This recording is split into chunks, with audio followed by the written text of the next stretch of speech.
Hi everyone, Beck here from becdtransformation. Just wanting to welcome you all, those hopping on. We're just going to start with some light language just to open up the capacity. I have my notes from my download already. So we're just going to open up the space with some light language.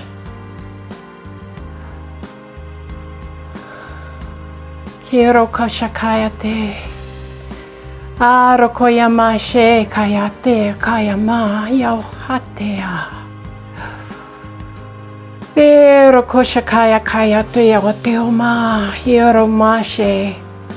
Yeromashe yo yomatea yate. Ero koshakayate okoyama. Ero koshakayate oteoma. Te royamashe atea. Hi, Nikki, how are you? Nice to have you join us. So, light language is essentially a frequency language. It's an ancient language and it bypasses our humanness, our brain. It goes straight to our DNA, straight to our souls. Hello, beautiful. Nice to say hello. Nice to see you here. And that's what makes it so powerful. So I've begun using it in every treatment because it accelerates the healing capacity of the treatment. It awakens the body on the table to the truth of who they really be. And it awakens all that DNA, that soul connection, and enlivens it. And basically, it's like healing on steroids. It is an adjunct to the participant's willingness to let go.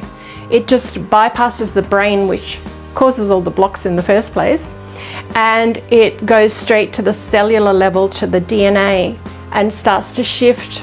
And I feel it's like a re-reminding of the body and the being of who they truly be and what is actually possible for healing. So light language is a really powerful tool. I'm running a workshop. Where are we? February 17th. It's a Saturday evening, 5 p.m. to 7:30. And it's to unlock that light language in you and to help you really connect with your own unique light language. So be watching out for that in the events. We kick off with meditation, just a few announcements. Kick off with meditation on this Thursday, next Thursday coming, and it'll be 12:30 to 2, and I'm introducing light language through the meditation as well, because I was shown that we need to really awaken. 2024 is all about awakening to our power and our potency, our true potential, and our true divine plan, our mission here, if you like. No pressure. We all have come with an intention, a mission. And today's live kind of is going to go through some of that came through in the download. And then we start off with breath work in a fortnightly basis on February 1st, which is the Thursday after, same time, 12:30 to 2. And breath work actually just starts to open up that whole healing capacity. It puts us in touch with the divine. If we can activate our pineal gland, we really become this radio receiver for divine connection, divine source. Downloads increase, the power and potency of everything we're here to do increases when we're completely connected and we're actually triggering these crystals in the pineal gland. But I talk about that in the group. And then we have our Sunday meditation breathwork together with light language. So that's going to be a powerful little workshop, 6 till 8:30 p.m. on Sunday, the 28th of January. So January is packed. And then February rolls in and we've got introduction to mediumship. So really getting into the spiritual realm, connecting to the spiritual realm and understanding how spirit is all around us. The unseen world is all around us. And some of us are sentient, we feel it. Some of us see it, so we're clairvoyant. Some of us are clairaudient, we hear it. And it's just really removing the blocks to you and your own capacity, and then connecting through communication with the spirit world. So lots of things coming up, but let's get into the download for this week. So This week I was guided to talk about the holographic universe. So, can we see that? Maybe you need to get a bit closer. So basically, I've got a mirror here if you can't see it, and I've got a little stick figure and a stick figure. So basically, 2024 and 2023 was a lot about this too. We're looking in the mirror. And the reason we're looking in the mirror is to start to really unpack all those areas of us that isn't whole. Because there is duality, I talked about that in the last slide. There is polarity here. So there is the shadow, there is the light. And without the two, there is no existence. They offset each other, they balance each other like poles on a magnet. You've got the negative and the positive, right? And like repels. So the mirror, when we see it in someone else, what is within us, that we haven't acknowledged that isn't in the light yet, it actually repels us, doesn't it? We have a reaction, we have a trigger, but really they're the gift. A mirror is a gift, a reflection is a gift for us to look at ourselves and go, you know what? Wow, in what way am I not whole here? That I'm just being shown this through another person in the physical matter so that I can become whole. And how do we become whole? One, we acknowledge that there is the shadow and there is the light within us.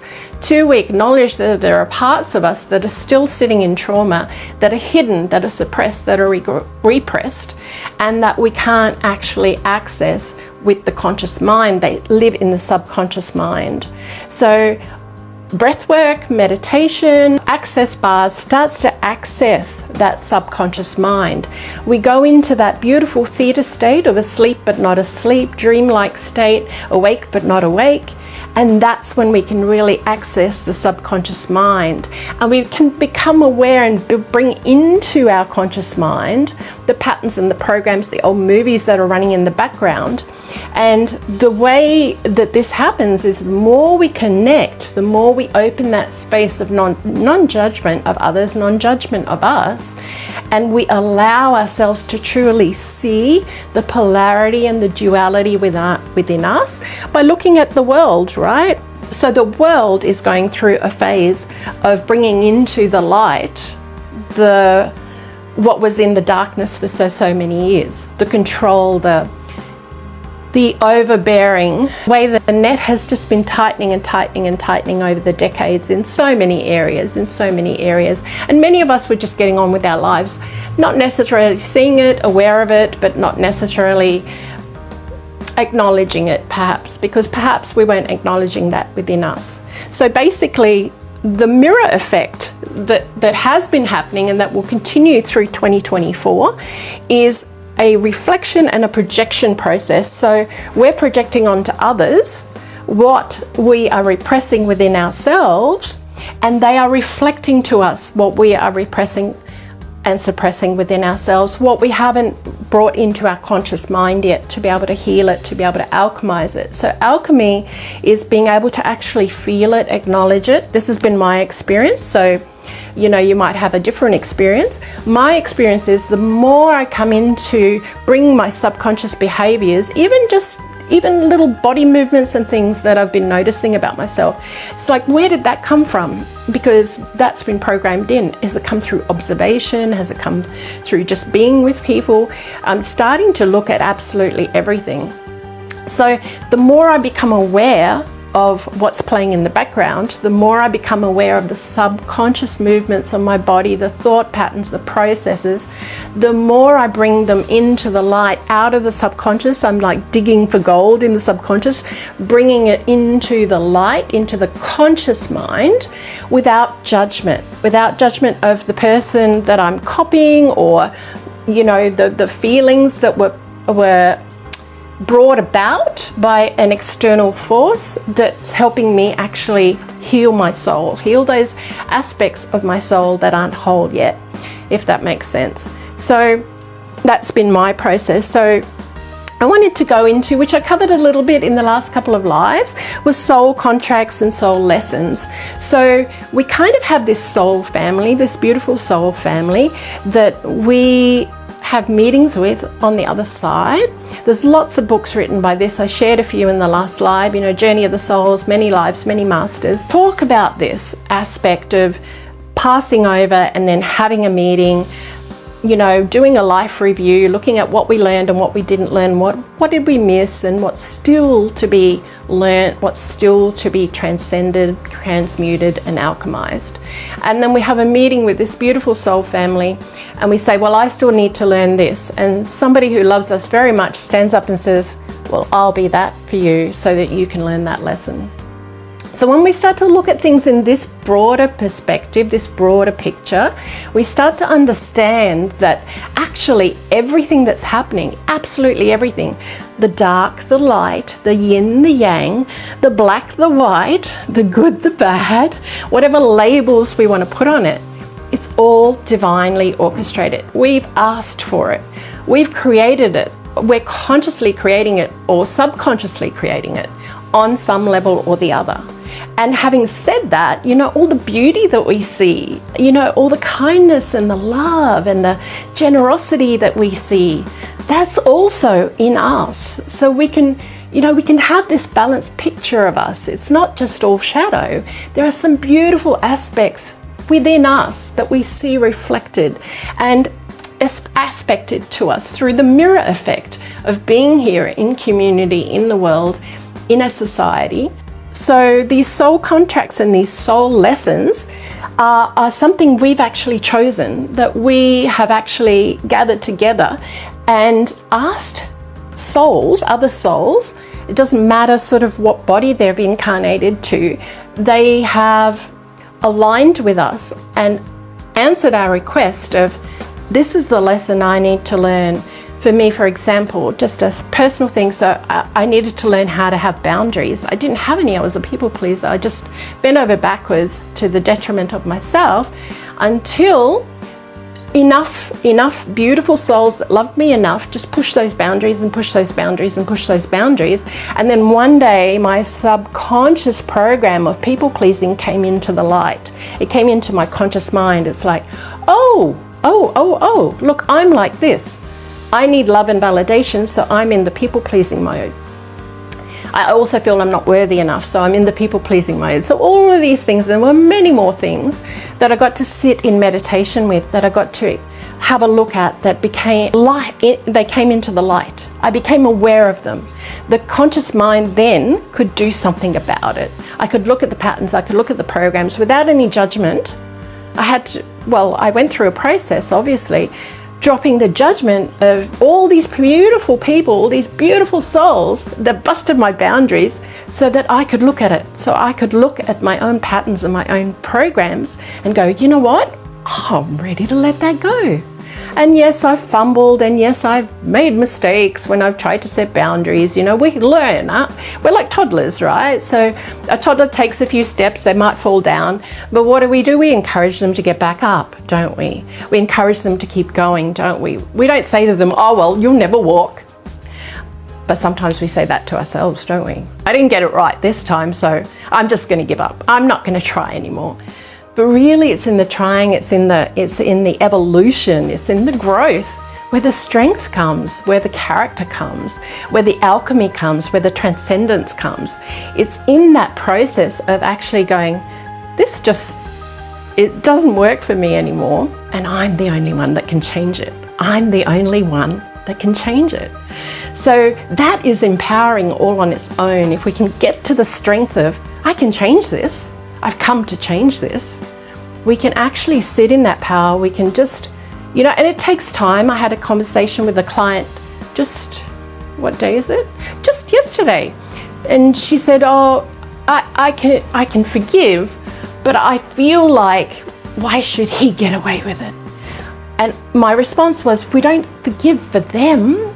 We forgive for us. We forgive for us because it's healing for us. Forgiveness is a selfish act. If you truly forgive, if you truly sit in the place of forgiveness and you understand that their soul is playing this part so that we can grow and we can learn and we can transcend and alchemize these things. And it's hard to look at really horrific things that have happened to people, but it's so empowering to actually take the broader view of, oh my goodness, my soul wants to never have to do this again. That's why I've created and recreated this through this lifetime. Because this lifetime, I really want to overcome it. I really want to let these feelings go. And how do we let feelings go? We have to actually feel them. We have to actually bring them from the subconscious mind into the conscious mind and alchemize them. So allow ourselves to feel them, because they are energy in motion. So the more we sit, for example, fear was a huge thing for me last year. Sitting in my fear to the point of literally vomiting. That's how deep the fear was. But allowing myself to go through that hideous process of just sitting in it, rather than getting into activity, rather than getting into distraction, rather than going out, rather than 100 other things I could have done, sitting with the discomfort of the level of my fear and how far back it went. It actually then brought me through to a place of fearlessness. I can't put a price on that. That is just priceless. That's a priceless place to be for someone who was ruled by fear. Not external fear so much, but fear of myself, fear of failure, fear of not being enough, blah, blah, blah, blah, blah. Don't want to bore you with all that. I'm just trying to give you an example. So, soul contracts, soul lessons. So I'm so grateful to the people that taught me about fear so that I could actually transcend it, alchemize it. Because fear is an illusion. It's things we're worrying about that have happened in the past that we think we're going to recreate in the future. And we will recreate them because we're the creator of our experience until we realize we don't have to. That's the key. Is that in the conscious mind, we can choose differently. When we're conscious of things, we can actually choose differently. So the process of 2024, I talked about the eye of the needle. And the reason I call it the eye of the needle is the pressure that gets exerted on us when we're actually in this openness to let go, openness to actually grow and heal, this openness. And we actually are choosing to have this kind of pressure on us to look at ourselves, to move through literally the eye of the needle. Because what happens when we come out on the other side? There's expansion, there's growth, there's freedom, there's love, there's, a creation of a different life. We're actually opening up to a new timeline on the other side. So another term that's similar is the refiner's fire, and the Christians use this in Christianity. So the refiner's fire is a visual for that is when they dig up gold from the earth, like the old, in Bendigo and that, they were foraging for gold during the gold rush days here in Australia. And the gold that they would pull up would have all sorts of impurities in it. So it would have dirt in it. Might be mixed with other metals. It might be mixed with rock. It might be mixed with sand, or it might be coated in sand, or you get the picture. So what they would do was put the gold in a container of sorts, and you can probably find YouTube videos on it, and then they heat it at a high temperature underneath. And what happens as they heat it is all the impurities start to rise to the surface. And all that remains, they can skim off the impurities, then they can skim it off and skim it off and skim it off. And all that remains in the bottom is the pure gold. And that's the refiner's fire for us, right? When all these impurities start to rise within us, when our subconscious starts to come into the light, when our conscious mind starts to see all these impurities, that's all they are. They're the programming, they're the patterns, they're the belief systems, they're the emotions that are trapped. It's the energy in our bodies that are blocked that cause disease and illness. And when they start to come into the light, which is they are under pressure, right, from the fire of being transferred from the subconscious to the conscious. And it's painful, isn't it? The heat is painful, isn't it? Because we're looking at things we've never looked at before. But guess what? We can skim off the impurities. We can start to skim off the impurities. So in the case of forgiveness, we start to move into forgiveness because we realize it's for us. is to set us free so we don't have to do this karmic circle again. And we certainly don't have that soul family member have to reappear in another lifetime to teach us these things, because we're choosing to learn it now. We're choosing to move to forgiveness now because we understand the bigger picture. We understand that we've done a life review previously and we've said, I still need to shift this. Will you help me do it, please? And they've said, yes, I love you so much. Of course, I'll help you. So, and of course, I'm simplifying it. There's a lot more to it. In the process, it feels like hell. When you're on the other side, it feels like gold, though. So yeah, that's why I put the refiner's fire here. So everything that is not whole will come to the surface.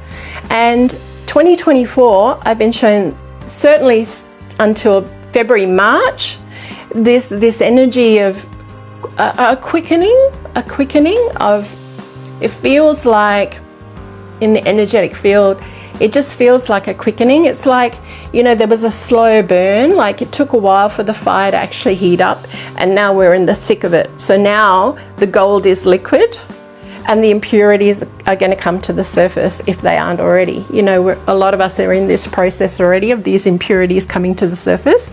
So everything that is not whole comes to the surface and into the light, and will be no more hiding from our shadow.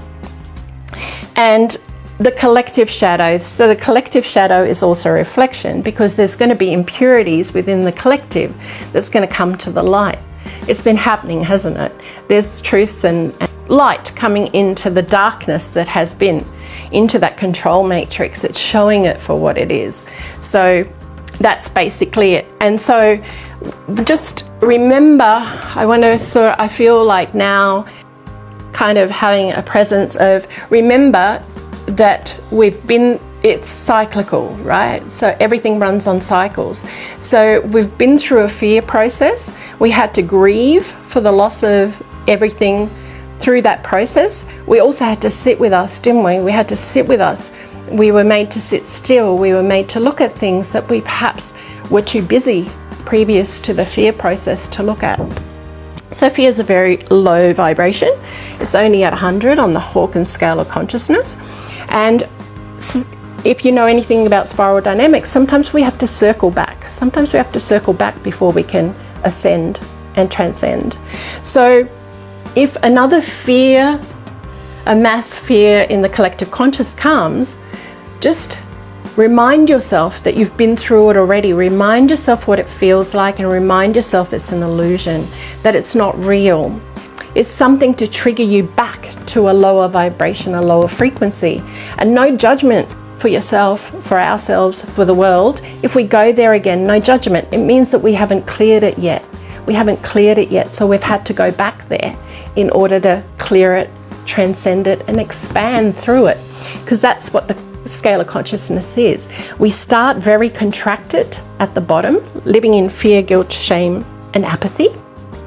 Grief is a huge one too. So we start in a contracted state, and in a contracted state there's a lot of suffering.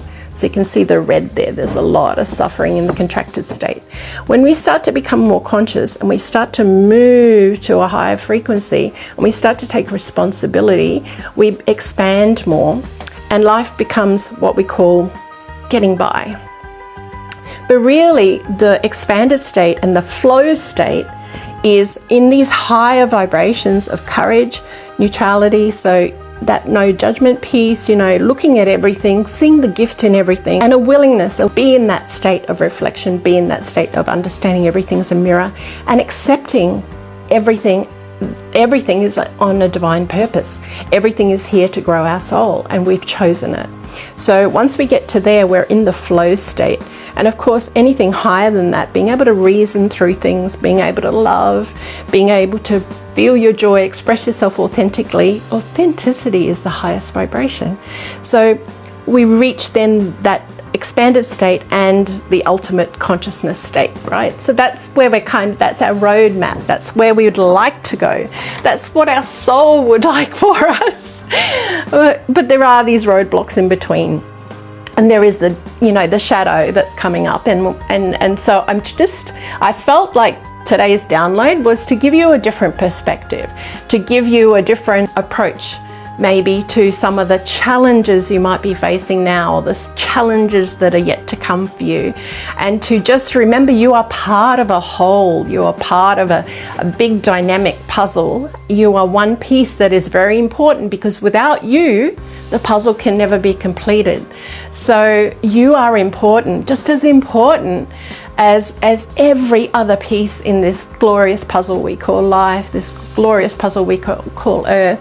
So take heart, you're in the right place at the right time, and you are doing the work. If you've stumbled, if you've fallen, if you've, feel like you've stepped backwards, like I just pointed out, just be gentle with yourself. Let the judgment go, because everything is divinely planned for you. It's a chance for you to revisit. It's a chance for you to sit with you. It's a chance for you to just go and really assess where you're at on that scale of consciousness. Where is my vibration today? Where is my frequency today? And what can I let go of today? And no pressure there either. Some days we just want to sit in it, in our muck, don't we? And by allowing ourselves that no place of judgment and allowing ourselves to just be where we are in the moment, we can actually become more conscious. We can bring these subconscious thoughts into the light, into the conscious mind, so that we can do something about it. So we can actually change it, transmute it, alchemize it, and heal from it. Anyway, that's the download for today. Thank you for joining me, beautiful people. So appreciate you. Sending lots of love, and wherever you're at, you drop me a little comment in below. Let me know if this has been a contribution, and wherever you're at, let's just share honestly and openly with each other, and let's just support each other through everything that's happened, everything that's about to happen, everything that's coming, and let's just rejoice as a soul family that we are doing the work. We have chosen this, and that we are in the perfect place at the perfect time. Love you lots. Bye. Have a great day.